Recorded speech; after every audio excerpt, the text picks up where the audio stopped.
What's up? In a near future, overpopulation has exhausted the world's resources, so the UN decides that countries must reduce their populations by 5% every year. In the United States, all students take a standardized test once a year, and those with the worst grades are executed. The test is called 10241, but people nickname it the thinning. In Texas, students are studying for the test, which will begin in 18 hours. Lena, a high school student, is helping Simon while her younger siblings play in the background. Simon is frustrated because he doesn't understand enough and pays a hefty sum to Lena, which allows her to get special contact lenses that provide all the answers. Lena reminds him to destroy the lenses after the test. At that moment, she receives a call from the hospital saying that her mother is trying to get discharged against medical advice. Lena asks the doctor to buy her some time and rushes to the hospital with her siblings, where her mother has already signed all the discharge paperwork. The doctor pulls Lena aside and refuses her money, revealing that her mother's condition has worsened and no treatment will help her anymore. That night, with only 12 hours left before the exam, the governor's son, Blake, tells the guard he's going to the kitchen to grab something to eat, but he actually escapes the mansion and takes a car to meet his girlfriend, Elle. Things get awkward when he remembers they could die the next morning, so they decide to distract themselves. They break into another mansion and use the pool for a while.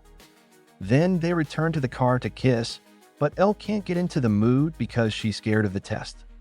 They are interrupted by a guard who drags Blake back home. Governor Jan scolds Blake for wasting time the night before the test, pointing out that he should be studying so he can enjoy himself afterward. He thinks Elle is a distraction Blake can't afford until he graduates the following year, but Blake doesn't seem convinced. Even so, Jan hugs him. 3 hours before the test, guards dressed in black surround the school with barbed wire fences and cameras. They also patrol the perimeter to ensure no one escapes. Simon arrives early, and another student accidentally bumps into him, causing him to drop his contact lenses. He tries to find them, but a guard orders him to move along. As the students arrive, they sadly say goodbye to their parents, and the guards check their backpacks and scan their bodies to prevent cheating. Blake approaches Lena and asks to buy the special lenses, but Lena says she has already sold the last ones. At that moment, a guard finds a student with invisible answers painted on his arm, and the boy immediately runs away. It's the first time someone has managed to get past the guards, so Lena's friend Kellen hacks into his father's account to access street camera footage, observing how the guards surround the boy and capture him with a net. Then, Kellen makes a copy and sends it to a reporter.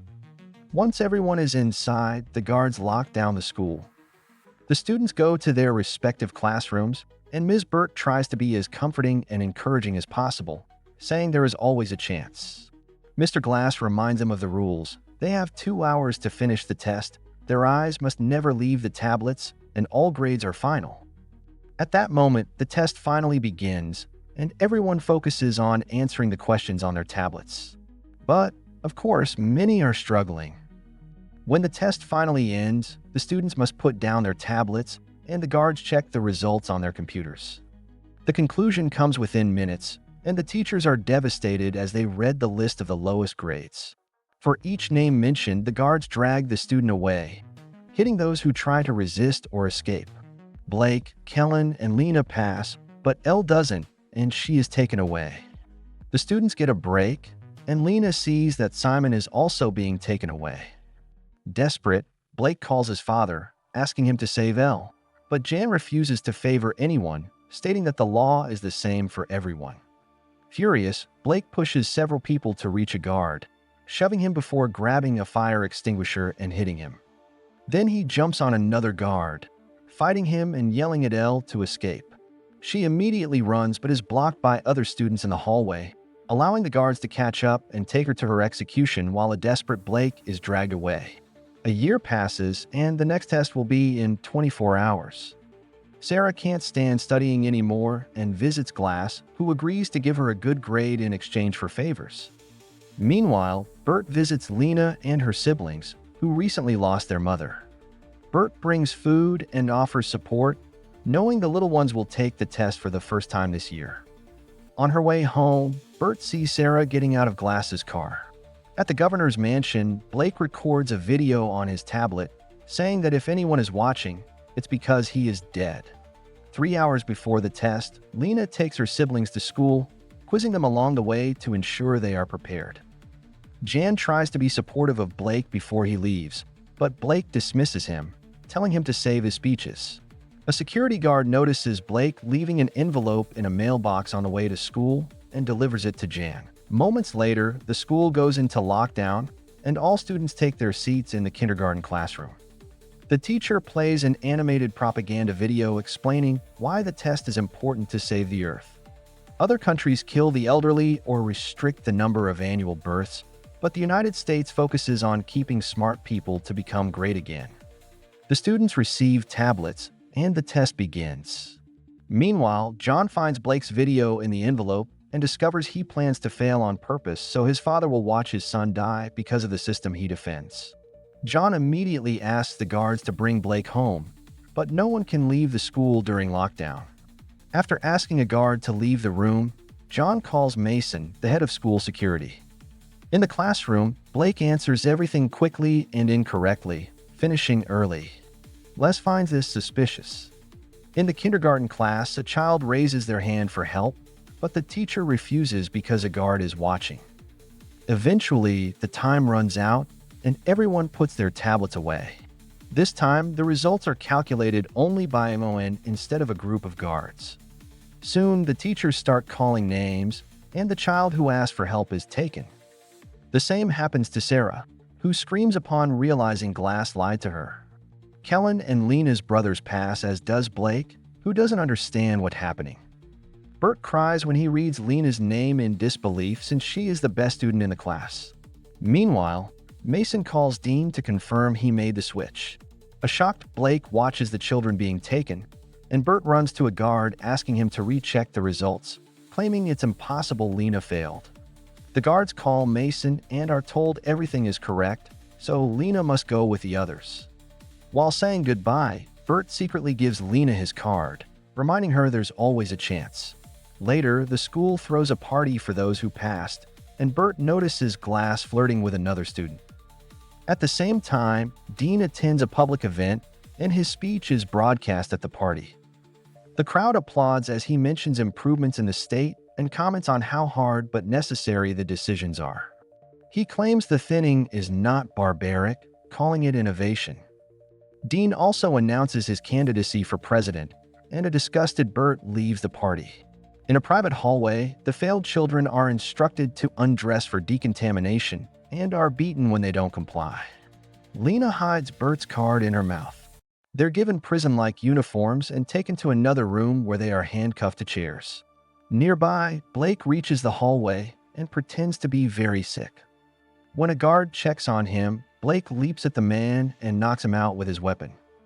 Simultaneously, Kellen accesses his father's account again and watches the failed students through security cameras, but it's too painful, so he looks away.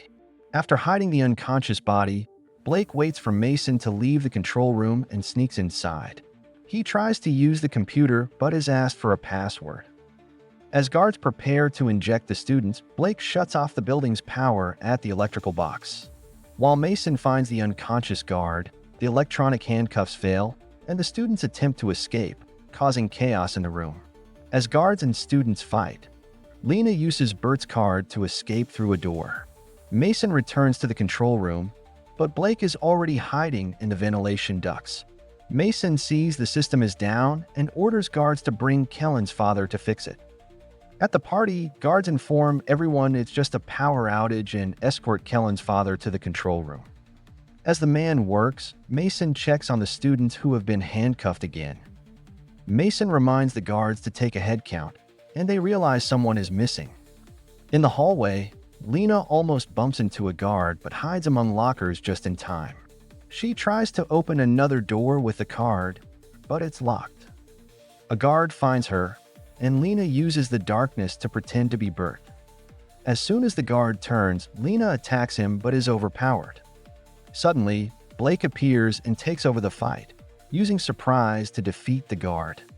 Blake admits he failed on purpose, and Lena realizes something is wrong with all the results.